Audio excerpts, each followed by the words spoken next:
Habari ya saizi fundi? Salama kabisa. Kuna neno gani katika kilele cha Oktoba 29? Neno langu la mwisho kabisa katika fainali ya Oktoba 29, na mshauri tu huyu ambaye ni Rais wa Jamhuri ya Muungano wa Tanzania, Samia Suluhu, atafute sehemu ya kujificha, kwa maana saizi kila unakopita Watanzania wamevurugwa, Watanzania wanaongea habari ya maandamano. Kwa hiyo manake yani atafute sehemu ya kukimbilia. Kama yupo tayari kufa kama Gaddafi, na yenyewe imekaa vizuri tu, lakini kitu kikubwa sana ni atafute sehemu ya kukimbilia, atafute sehemu ya kujificha. Ni hayo tu, ndugu mwandishi wa habari. Sawa. Naona vitisho vimekuwa ni vingi sana. Watanzania kwa sasa tunatishwa sana. Kwa kila namna, kwa kila aina, watu wako radhi wafanye chochote kile ili waweze kubaki mahala walipo. Lakini wameshindwa kutambua kwamba kusimama na kubaki mahala walipo, jibu ni moja, ni kutoa haki. Pasipo kuitoa haki, hakuna mtu atasimama mahala alipo. Japokuwa mnatutisha sana. Kabla hujachukua media na kwenda kututisha Watanzania, ingekuwa ni vyema sana mngekuja na majibu ya watu waliotekwa. Mngekuja na majibu ya watu waliopotea. Mngekuja na majibu ya watu waliomzuru mwenyekiti wa Chadema. Mmesimama kutisha watu pasipo kuangalia manunguniko ya Watanzania wengi. Leo hii kumekuwa na wimbi la watu wasiojulikana ndani ya nchi inayoimbwa ina amani.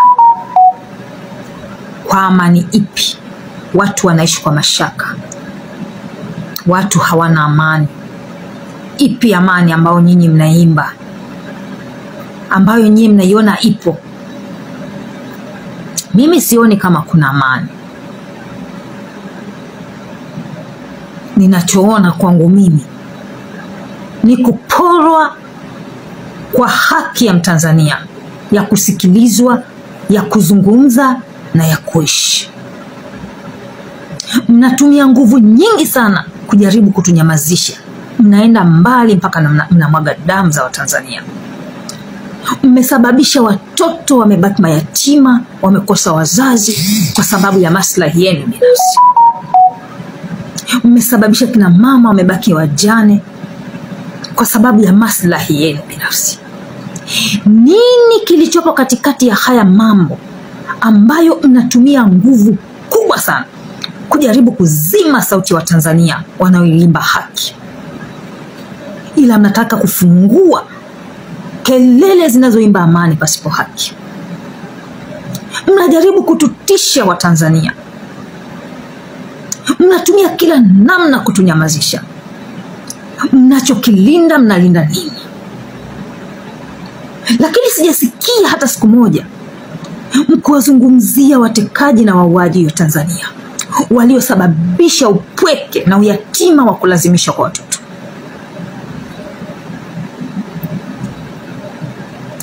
Kabla hamjatutisha kwamba tukitoka mtatuvunja miguu, tuwage kabisa nyumbani. Na pia naomba niwaulize swali, nyie mnaotutisha na media huku mkiwa mmesimamiwa na walinzi, siku ya tarehe 29 mtakuwa mstari wa mbele kuongoza mapambano, au ndio mtakuwa nyumbani mkiangalia kwenye televisheni huku mkiwatumia watoto wa kimaskini kuwatoa kama sadaka kuwalinda nyinyi?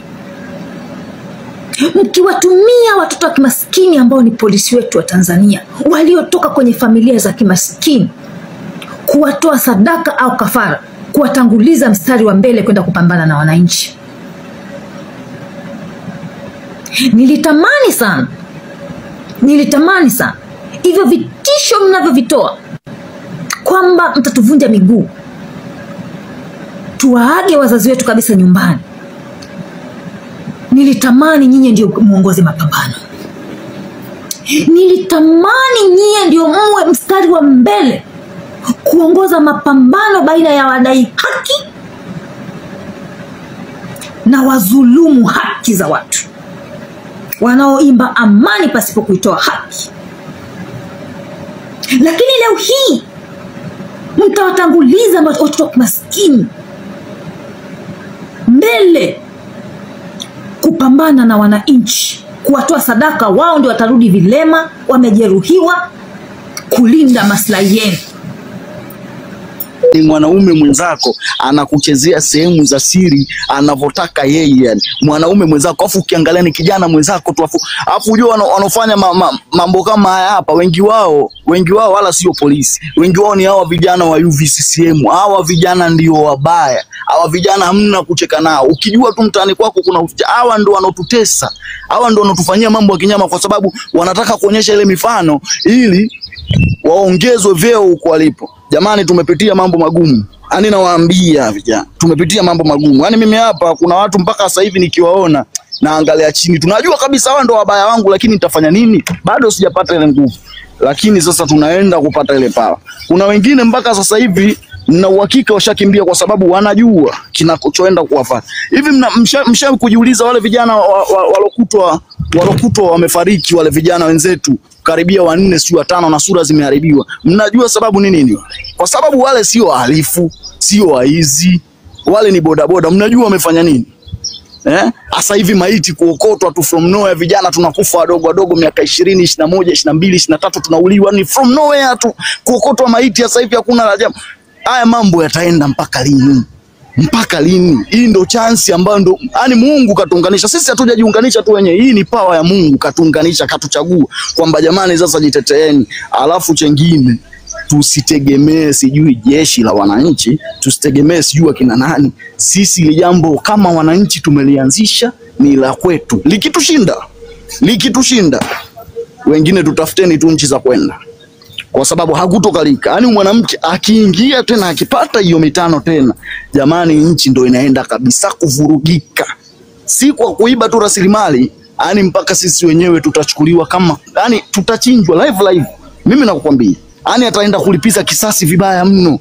Bora tukafe barabarani. Lakini tuhakikishe wanabaki salama. Nawaambia mimi sina cha kupoteza. Unyama niliofanyiwa, mateso nilopitia, sina cha kupoteza tena. Kwa sababu ni mtoto wa kiume, lakini sometimes nikijiangalia najiona tu kama mwanamke. Sina yani najiona tu sina tofauti na dada yangu. Sikufichi. Mwanaume mwenzako anakuja na kuchezea sehemu za siri, anafanya anachotaka, yani bila wasiwasi, anafona kucheka na anakurekodi. Anakuambia utanifanya nini? Wewe sio. Jamani, tumepitia mateso na maumivu. Huu ni muda wa kulipiza kisasi kwa wengine wote ambao, kwa sababu tuko wengi. Unaweza kushangaa hapa mimi naongea, lakini kuna wengine wamepitia mateso zaidi yangu, lakini kuongea hawawezi. Huu ndo muda wa kulipiza kisasi, brothers. Tena tunalipiza kisasi. Au UVCCM vijana ndo kuanza nao. Hao ndo wabaya. Msione ni sijui wakapiga kelele kwenye kampeni zao, wakikupatia chance, wakiwa na wewe private. Kwa sababu nakumbuka mara mwisho wale walotuchukua na walokuja wakatutesa tofauti kabisa. Wamekuja vijana wadogo, yani ukiangalia kabisa huyu kijana mwenzangu, lakini hichi anachonifanyia yani inauma sana. Kijana mwenzako miaka 25, 26 anakufanya anachotaka tena bila wasiwasi, kwa sababu nyuma yake kuna nguvu ya dola. Mimi nitalipiza kisasi, niko radhi nife nao. Yani mimi nasema kabisa, na hapa mtaani kwetu kuna nyumba ya polisi. Huyu nadili naye mimi mwenyewe. Na anajua kabisa kuna jambo litatokea. Kwa sababu nishasikia tetesi anataka kuhamisha familia yake. Sasa akihamisha familia yake na hii nyumba yake alojenga kwa mkopo, hii yenyewe pia iondoe kama anaweza. Lakini akiacha, wewe nani kindi wewe zima nilili bwana, zima maiki yako, mbona utatusumbua? Akiacha mazingira haya tunamalizana naye. Hakuna kurudi nyuma vijana. Kama tushaamua, kama tumeamua kufanya tufanye. Kama tukishindwa tutafutane tu. Hakuna kumlaumu, hakuna mtu yoyote, hatutaki mtu yote akaja akatoka sio maisha magumu nini. Tumeshindwa wenyewe. Kwa hiyo tukubaliane na mateso yote. Kwa sababu vitu vyote viko wazi sasa. Ufisadi, imagine mtu anakuibia, unamuona kabisa anakuibia, anaiba. kwa sababu uwezo wa kumdhibiti una sawa. Mimi mwenyewe basi ninajitafuta, wewe unaniibia, unachota mali na mali na mali na mali. Mimi najitafuta, huna msaada na mimi. Nimemaliza shule, umeshindwa kuniajiri, umeniambia nijiajiri. Hivi unajua kuna feelings gani zinauma mtoto? Yaani mtoto wa kimaskini, umemaliza chuo, una mtaji, umerudi mtaani, mwaka wako wa kwanza, afu kuna mbwa yuko bungeni tu pale anachokoa kijiti meno anakuambia jiajiri. Alafu akusaidii chochote. Mnajua kinauma kiasi gani hicho? Alafu bado nikijiajiri, nimejitafuta, nimetafuta frame changu, sio umefungua nini, unakuja unanipiga sasa mikodi ya maana. Kodi sio ya bango, kodi ya frame, sio kodi ya nini. Hani vitu kibao visivyo na msingi. Sasa tunajiuliza, hawa wengine hiyo mijikodi sio nini, hizo kodi zinapelekwa wapi? Kwa sababu hakuna maendeleo. Hakuna maendeleo yoyote yanofanyika ukasema kwamba kodi yangu kweli inafanya kitu fulani. Hakuna. Kwa hiyo wa jamaa washatutegeshea tabaka kwamba wa juu ni wa juu, wa chini wa chini. Yaani maskini ataendelea kuwa maskini, tajiri yeye ataendelea kuwa tajiri. Na chengine cha kukazia, wale mbwa wote ambao siku ile waliisupport CCM wakachangishana vijichenchi vyao, biashara zao tunazijua. Asijifichi. Biashara zao tunazijua na ziko wazi. Mapema sana tunatia hasara wanangu. Yaani tunatia hasara, tunatia maumivu, tunadili nao straight. Wote na tunawajua, haina haja kuwataja majina. Wote waliochangia pale biashara zao ziko wazi. Wazi kabisa. Tena wengine biashara zao zipo mpaka mitaani kwetu. Kwa mapema tu. Yaani mapema tu tunamaliza kazi. Yaani lazima ya maumivu tushare. Lazima tushare maumivu. Inchi ni ya kwetu sote. Sisi tutaumia, najua watatuumiza, na sisi lazima tuwaumize. Yaani tukija tukikaa sasa kila mtu akiponya maumivu yake, anaona haya hapa tungetaka maridhiano, tungetaka maelewano, haya yote yasingetokea. Haya yametokea kwa sababu ya mtu na imani. Nyie nyote ambao mnamsupport Samia Suluhu, nyie ambao mpo nyuma yake. Samia muda wote anakimbia, anamiacha nyafu. Nyie ndo tunabaki na sisi sasa. Hapo ndo tutaongea lugha moja. Hapo ndo tutaongea lugha moja. Black Soto anakimbia, mtoto wake ameondoka jana nchini, familia yake yote jana imeondoka nchini. Sasa tu kama umeona alipokonda, amekonda vibaya mno, ana pesa lakini anakonda. Sijui kinachomkondesha ni damu za watu.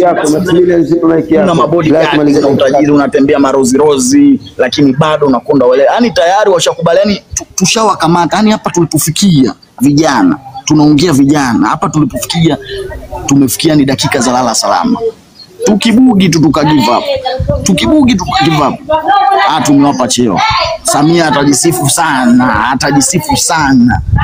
Yaani ukiona mpaka hivi anahangaika anaenda kodisha majeshi sio huko. Alafu hao walokodishwa ni niwape siri ndugu zangu. Nyie ambao mko town, hao watu wapo. Tena wengi wao wamejazana town dizimu kwa sababu Dar es Salaam na Dodoma ni majiji ya kimkakati. Yaani serikali inaangalia hiyo miji miwili sana. Kwa hiyo ndio maana wamechukuliwa wajeleta backup. Lakini kuwajua hizi tu mtu unakaa naye unaangalia kabisa huyu sio mboi wangu. Huyu hii sura sio ya hapa. Alafu ukiangalia ni bado linashangaa majengo. Wewe uzikaniambia umezaliwa Dar es Salaam, umekuwa Dar es Salaam, wewe ukashangae majengo ya Kariakoo. Hicho kitu hakiwezekani. Yaani unaangalia kabisa ni yamezuba tu haeleweki kabisa. Japokuwa hajachanganywa bado kuvalishwa sare, lakini ukiangalia kabisa aliona hili jitu la kuja na hili sio mfanya biashara. Huyu kaja kwa ndo wao. Kwa hiyo wale ni wakudili nao straight. Ukigundua tu uso mboi wako usiulize. Yaani usiulize. Yaani mtu unakaa naye kabisa pembeni, yaani unaona kabisa sasa huyu ungetaka kumuumiza dakika sifuri tu. Lugha yenyewe haelewi. Yaani akiongea akikusalimia tu kamaliza. Hata kuongea sana hawezi kwa sababu anajua utamgundua. Ukiangalia sura tu na ndo haya majitu wa Museveni. Na tunaambiana kabisa hii project ya Museveni ya ile bomba sula nini ile hapa. Yes, kamdhamini Samia amsaidie kushinda uchaguzi. Sasa ajue project yake hakuna kitakachoendelea. Tunajua kinipotokea inakuanzia taarifa kila kitu. Yaani lazima tuulizane. Yes, Blackie. Hawa Museveni achana nao wasenge hao. Yaani mimi nakwambia nchini kwao wanatalia na huyu Museveni miaka 40 hapo wanategemea wahamishie mambo kwetu sisi. Achana nao wasenge, ni wakuamaliza kabisa hao. Basi sawa ndugu wangu, nishakupata. Chengine cha muhimu, yani cha muhimu vijana. Kuna sehemu ambazo hatuwezi tukazikaribia straight. Yale mabomu ya chupa muhimu sana. Mimi niko kama ligado, yani nishajiandaa kila kitu. Sina mengi lakini haya hapa 4 5 yazidi yani. Najua haya kabisa ya kutia hasara. Kuna sehemu hatuwezi tukaikaribia. Kwa hiyo lazima mabomu muhimu yanasaidia sana. Yanasaidia sana. Kuna sehemu mtu unatakiwa uzitageti lakini uwezo ukazifikia ndani. Kama kuna nyumba hizi za viongozi hizi, mafensi makubwa, uwezo ukaruka fensi mpaka ukafikia nyumba ukaenda ukaichoma. Lakini dude lile ukilipeleka watajiuliza tu mondani huyo alokuwa nje nani. Kwa hiyo mabomu yale muhimu, chupa zile tusisahau. Andaa chupa zako hata 2 tu. 2 tu. Changanya vile kudicha vyako, tafuta vile vijimisumari vidogo vile. Vya kibubu vile, vya kutengenezea vile vijibubu vile vya kuhifadhia pesa. Ingiza mule ndani, ingiza petroli, ingiza diesel, ingiza na parafini, mafuta taa. Yaani hapo mwanangu utakuwa umetengeza bomu moja kali sana. Yaani kali, yaani hiyo ukipiga lazima wenyewe wajiulize uko alipo. Kwa hiyo yale muhimu sana. Shukrani sana bwana, mimi nimaliza afu nashuka kidogo kwa sababu nina harakati bwana za watu weusi unajua.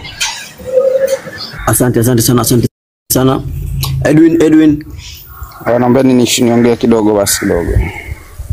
Subiri Max, zima mic yako kwanza. Max umeingia mwisho hapa. Subiri. Edwin, fungua mic yako. Max zima mic yako. Max zima mic. Edwin Chiwanyi. Edwin hayupo. Kelvin. Mambo vipi Kelvin? Pona yako ni kwa raia. Lazima uungane na sisi. Utaki ustaki. Yaani utaki ustaki lazima uandamane tu. Tufanye hicho kitu jamani, tutafanikiwa. Matransformer yapigwe moto yalipuke, masheli yapigwe moto yalipuke. Najua polisi wataanza kulipua mabomu usiku. Watatusaidia kuamsha watu. Tuwatengeneze mapema. Usiku wakianza kufyatua mabomu yao yale. Ya macho sijui mabomu gani. Kuna mabomu fulani hivyo wanapigaga usiku yanatoa mwangaza. Yatatusaidia kuamsha watu. Matransformer yakianza kulipuka yatatusaidia kuamsha watu. Utaki ustaki utatoka. Huwezi kulala ndani, umeme umekata nchi nzima rafu ni mashoti tu. Huwezi kulala. Na ukitoka nje ukibunga polisi huyu hapa. Ukitoka nje ni ukimbie. Ndani kukaliki, maeneo nyumbani kwako apakaliki. Ili pakalike, fuata raia walipo, ndio usalama wako. Mtatoka, mtake, mstaki. Mtaandamana, mtake, mstaki. Na dawa pekee la kutupatia ushindi ni moto.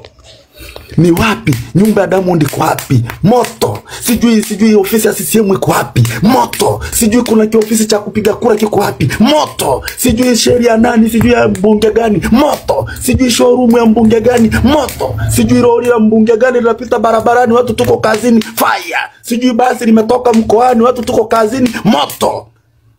Mpaka kufika saa 11 hapo kunaanza kupambazuka. Tanzania imekuwa kama kijiji. Ni majivu, moshi, yoe. Yani wanalia waliounguziwa. Ni moshi, majivu. Yani hapakaliki. Sasa polisi ndio muwaulize wataingilia wapi, watokee wapi. Kila wanapoangalia ni moto, moshi. Wakigeuka moto, moshi. Wakigeuka huku sijui mbunge gani manyumba yanaungua. Sijui msanii gani nyumba yanaungua. Sijui Ramata Village inaungua. Siona katakata mauno kwenye stage. Tunataka tuwaoneshe faida ya kukata mauno yao Ramata Village. Tunataka tuwaoneshe nyinyi waigizaji sijui wasanii. Tunataka tuwaoneshe faida ya makalio yenu mnaokatakata kwenye stage ya CCM. Tumechoka kuchezewa kwenye nchi yetu. Watu wenye samani wanatekwa na kufichwa na kuuliwa. Majitu majinga yanapewa time kwenye taifa letu. Majitu majinga yanatajirika kwenye taifa letu. Majitu ili muone huyu mama anatudharau. Linatoka mtu Kenya, likaspuru, hakiri kisoda, limenenepeana hofu, utumbo mwingi tumboni, linakuja Tanzania linaongea utumbo mtupu, linaondoka na mabilioni. Ndugu zetu, wakina mama wanajifungulia kwenye sakafu hospitalini. Wakina mama wanashia kitanda kimoja. Ndugu zetu wanatekwa na kuuliwa. Elimu shuleni, madawati, madarasa hakuna. Madawa hospitali hamna. Barabara mbovu. Ndugu zangu, halafu linakuja lijitu kutoka Kenya. Linakuja linabuabuaja utumbo mtupu. Linaondoka na G-Wagon. linaondoka na mabilioni ya fedha. Kila Mwijaku yanapiga na garagaza makalio chini, yanaondoka na mabilioni ya fedha, anatuonesha magorofa. Kila Baba Levo anaongea utumbo mtupu kwenye majukwaa, yanaondoka na mabilioni ya fedha. Kila Doto Magari anakuja sijui Mama Kizimkazi, hayana elimu wala mbele wala nyuma, vichama tupu, yanaondoka na mabilioni ya fedha. Wanakuja watu wenye akili timamu, watu wenye IQ kubwa kwenye taifa, wakina Heche, wanaambulia kuumizwa, wanaambulia kuteswa, wanaambulia kina Tundu Lissu kunyanyaswa kibinadamu. Tumekataa. Mulio tuumizia wanatosha. Mulio tutesea inatosha. Mulio waua inatosha. Ni wakati sasa wa kutupatia nchi yetu. Mtatupatia nchi yetu mtake mstaki. Nchi mtaiachia mtake mstake. Mtaiachia nchi mtake mstake. Kijana yoyote jenzi ulioko hapa, tunaenda vitani tarehe 28 lala mchana, usiku atulali. Ni malipukizi ya transformer, malipukizi ya sheri, malipukizi ya magari, mabasi, maroli. Hivi unapata wapi ujasiri? Watu wako kwenye maandamano, unapita na gari lako barabarani. Utatusaidia gari lako kuziba barabara. Mimi ndio maana nawaambia hapa, kuna majitu yana vichwa vigumu. Kuna mapumbavu yana vichwa vigumu. Tushaelekeza kwamba na tumeshatoa warning kwamba hiyo siku ni maandamano kuanzia tarehe 28. Kuna lijinga litakuja limeshiba mapombe, limeshiba ujasiri, linapita na gari lake barabarani. Utatusaidia hilo gari kuziba barabara. Trust me, hatuendi kuchoma matairi sijui kuweka barabarani. Hatuendi kuweka magogo barabarani. Wajinga watapita na magari yao, tutayachoma. Tukukute barabarani na kigari chako kiesti chako. Tukukute barabarani we dereva na mubasi wako unatoka mkoani. Tukukute barabarani na kidaradara chako. Tukukute barabarani na liroli lako. Tutawaonesha sisi ni nani kwenye hili taifa. Tutawaonesha sisi ndo wenye taifa. Tutawaonesha sisi ndo wenye taifa hili. Haiwezekani. Never. Tutasimama na watu waliopotea. Tutasimama kuirudisha nchi mikononi mwetu. Tutairudisha nchi yetu iwe ya haki, iwe ya amani, iwe na katiba mpya, iwe na uhuru wa kujieleza, kulinda madini yetu. Haiwezekani tunapewa mambo ya kijinga, starehe, michezo. Mnataifisha bandari ili mpitishe vitu vyetu bila sisi kuhoji. Ili mpitishe wanyama bila sisi kuhoji. Ili mpitishe madini na michanga bila sisi kuhoji. Sasa enough is enough. Mnatupatia nchi mtaki. Mungu awabariki. Asanteni sana.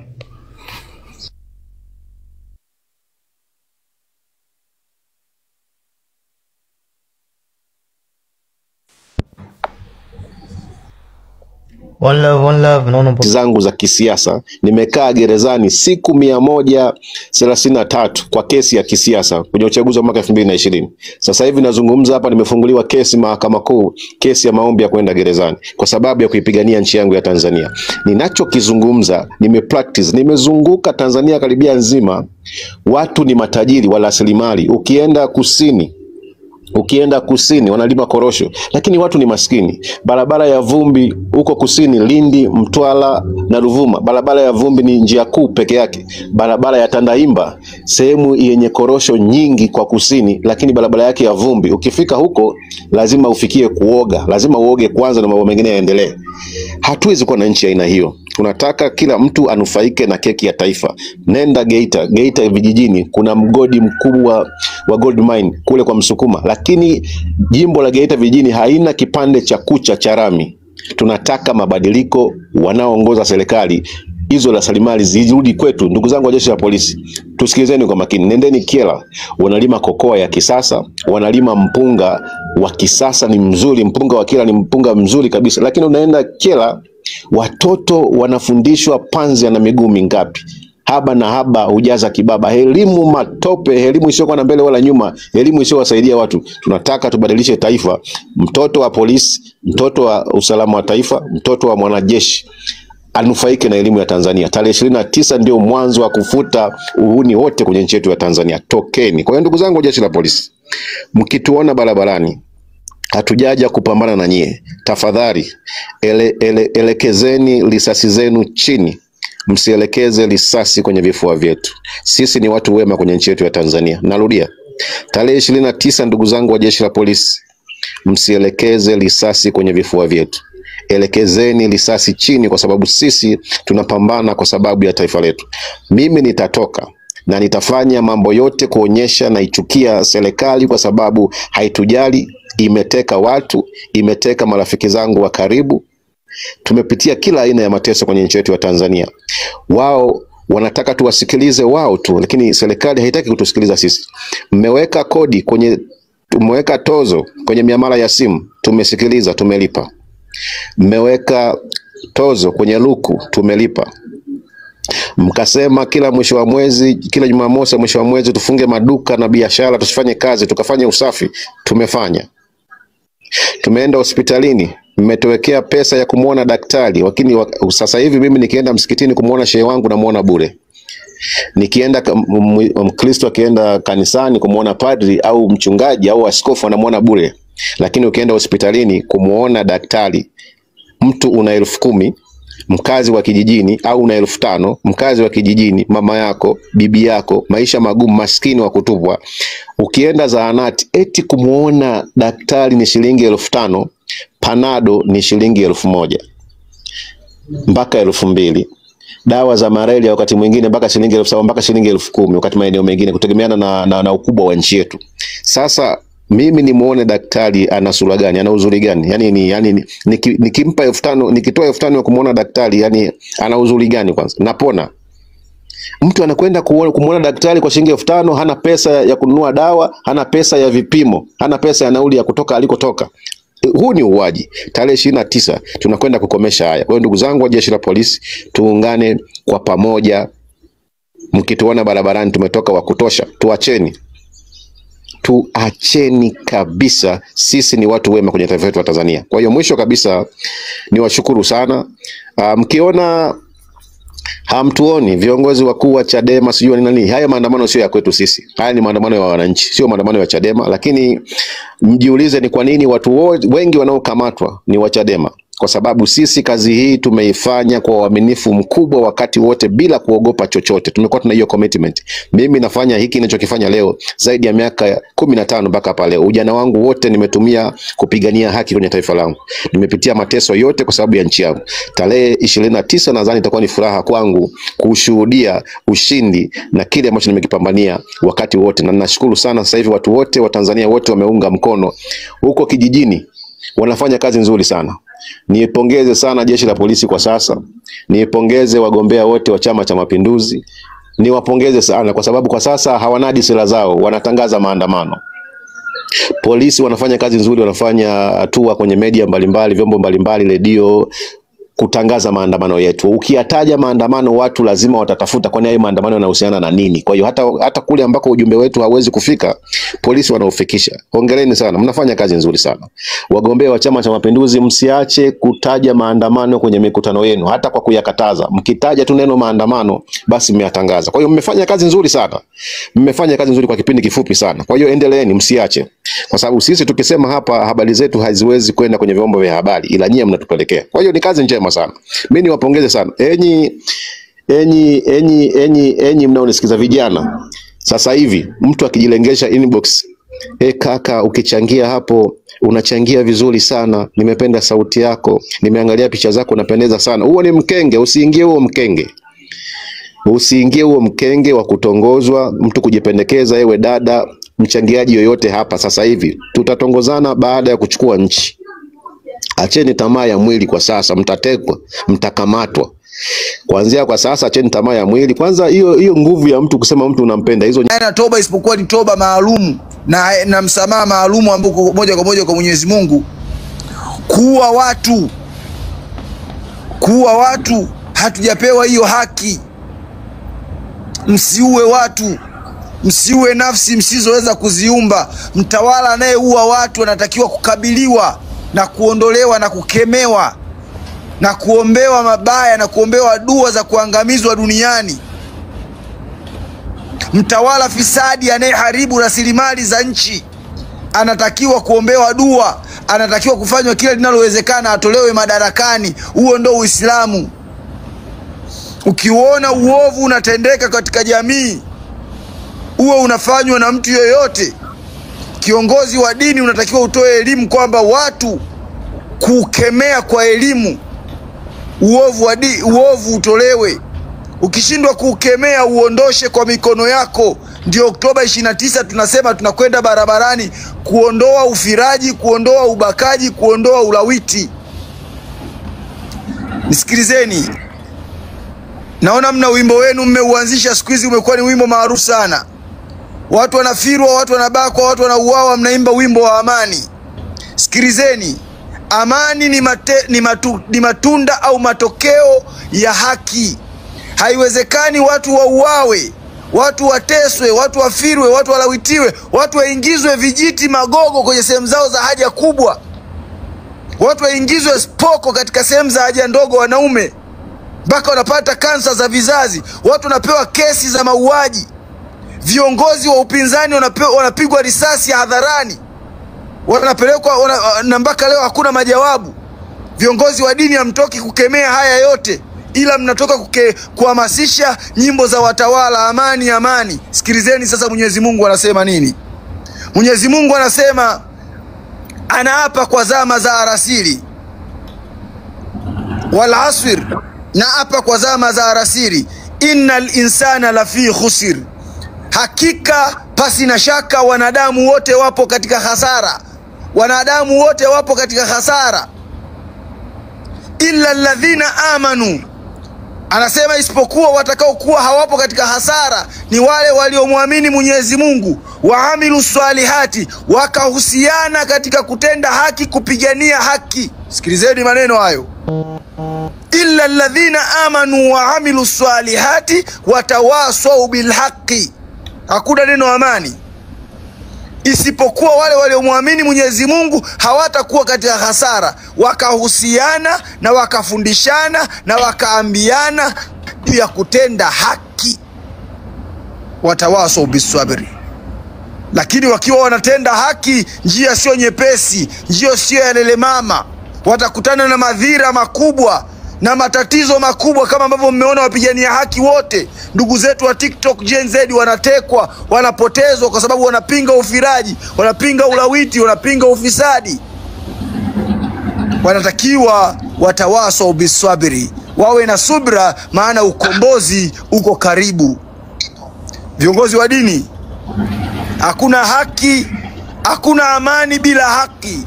Huwezi kupanda mimba ya chuki, huwezi kupanda mimba ya kufira watu, huwezi kupanda mimba ya kuumiza watu, huwezi kupanda mimba ya kuteka watu, huwezi kupanda mimba ya kumwagia watu tindikali umewateka kwenye usafiri wa umma na kuwaua, huwezi kupanda mimba ya kiongozi wa upinzani unampiga risasi 16 mwilini unamtia ulemavu, huwezi kupanda mimba ya kuua watu alafu utegemee utahubiri amani. Amani ni tunda la haki. Sikilizeni kwa makini nyinyi vibaraka wa CCM unaojiita masheubwabwa. Sisi tuko serious na kazi ya Mwenyezi Mungu. Tulizaliwa mara moja, tutakufa mara moja, tutaishi mara moja. Hakuna tutakaye muogopa yoyote. Hakuna tutakaye muogopa yoyote.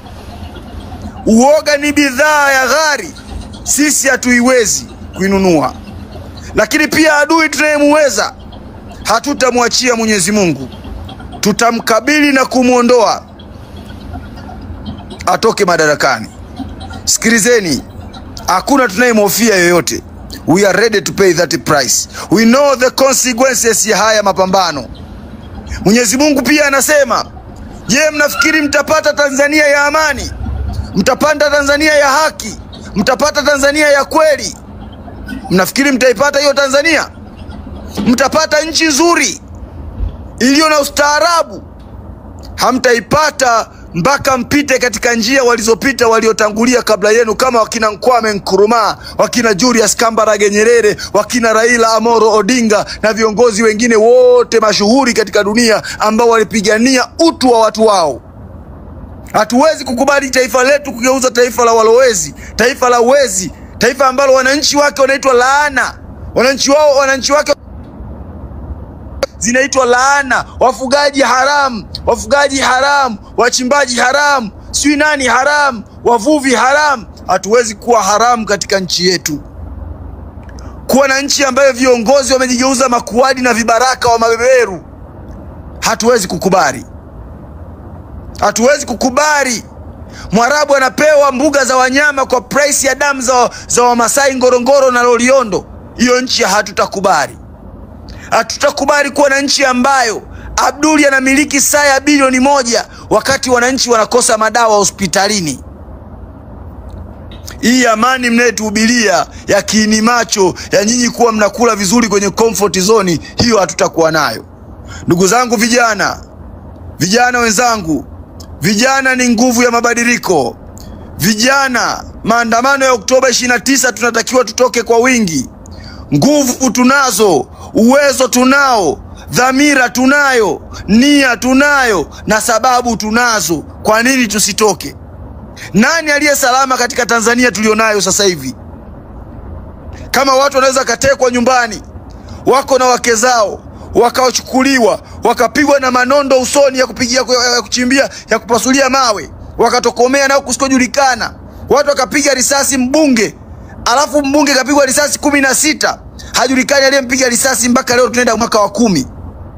Taifa la namna hiyo, nani yuko tayari kuishi? Nani aliye salama? Nani hana sababu atoke mbele hapa asimame aseme mimi sina sababu za kuandamana? Katika nchi ambayo mgeni anakuja anapewa grace period ya miaka 5 asome soko, lakini mama yako akifungua mgahawa kesho TRA wako hapo, migambo wa jiji wako hapo. Nchi ambayo inatukuza wageni na kutweza wazawa. Nchi ambayo inatukuza viongozi na wake zao na mahawala wao kwa kuwapa vinua mgongo, huku mama zetu wakizifungulia katika sakafu za ardhi. Tusiishi katika kutafuta utukufu wa rais na mawaziri. Tuishi kwa kutafuta utukufu wa Mwenyezi Mungu, ambao utukufu wa Mwenyezi Mungu ni haki na utu katika taifa na kweli katika taifa. Vijana, viva vijana! Viva Gen Z, viva! Viva mabadiliko, viva! Vijana viva lale vijana msilale, sasa mapambano na sisi hatulali, lali na sisi hatulali, sasa mapambano. Vijana ni nguvu ya mabadiliko. Hatuogopi polisi, hatuogopi mabomu, hatuogopi risasi. Oktoba 29 barabarani tunaingia. Sababu tunazo, nia tunayo, uwezo tunao. Haluta continue, mapambano lazima yaendelee. Viva vijana, viva! Viva Gen Z, viva! Viva Tanzania, viva! Tanzania mpya inawezekana. CCM kwisha kabisa. Chari kifo cha mende. Oktoba 29 inawezekana. Maisha bila ufilaji inawezekana. Maisha bila ulawiti inawezekana. Maisha bila kutekana inawezekana. Tunataka Tanzania iliyostaarabika. Asanteni sana. Mimi niwaambieni ukweli, hakuna mtu asiyokipenda. Yaani wote tunakipenda. Bali watu tu wanaokaa kwenye utawala. Kakikundi kawauni. Hakondoka na kakikundi kawauni. Yaani kila chama hakina shida. Shida ni watu. Ndio kauli mimi. Yaani shida ni watu. Nawapa mfano. Tole mfano huu. Tena na aise, ndugu zangu wa Tanzania, mkiambiwa Tanzania haina hata robo ya amani, haina uhuru, haina lolote, muwe mnakubali. Sasa swali ni moja. Utekaji unazidi kuendelea, watu wanazidi kupotezwa. Alafu watu mmekaa kimya kama hamjui kinachoendelea, muone kinachoendelea. Leo Mafuele tena leo amemteka Nifa unaambiwa alifatwa na wale polisi wanaovaa kiraia wale. Amepigwa mpaka anaingiza kwenye gari anabubujika damu. Amepotezwa hivyo. Sasa na watu mnaona mtu anachukuliwa, hampigi kelele, hamfanyi chochote, mnatulia kimya tu. Sasa swali, je, Nifa kaikosea nini serikali? au Nifa anatekwa kwa sababu yeye hakuwa kwenye zile kampeni kuongozana na watu wengine maarufu wa Tanzania kwenye kuhamasisha kampeni? Nifa kosa lake ni lipi? Kuposti kukemea utekaji? Nifa kakosea wapi? Nchi inakuwa ina uhuru wa kuongea kabisa. No. Jamani, Nifa arudi. Katekwa polepole, kapotezwa. Katekwa nani? Wameshatekwa watu wengi. Ila leo mpaka Nifa. Hapa sasa mmeingia hapa baya. Yaani mnamteka Muhaya. Hamwezi kuteka Muhaya tukakaa kimya. Yaani hapo mmewagusa Wahaya kunako.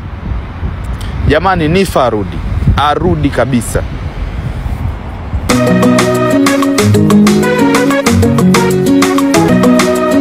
Constable Kenya.